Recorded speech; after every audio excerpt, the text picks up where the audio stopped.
तो मैंने ना कहीं पे ये पढ़ा था कि जब आपके पास जरूरत से ज्यादा हो कुछ तो बड़ी दीवारें नहीं बड़े मेज बनाएं ताकि ज्यादा लोग आपके साथ खा पाए। कितनी सुंदर बात है ना कि बांटने से बढ़ जाता है प्यार, बांटने से घट जाता है गम। बदल जाएगी ये दुनिया अगर हाथ थाम ले तुम और हम। वैसे भी नफरत से कभी किसी का कुछ हुआ भी है।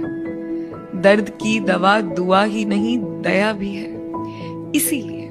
इसीलिए जब भी तेरे पास जरूरत से ज्यादा हो कुछ तू बांट के तो देख। थोड़ी खुशियां किसी और के नाम पे तू छांट के तो देख फिर कैसे ये दुनिया बदलती है। बाकी सब भ्रम है, असल में ये दुनिया प्यार से ही चलती है। I know the world is messy and so is the mind, but maybe it'll all change.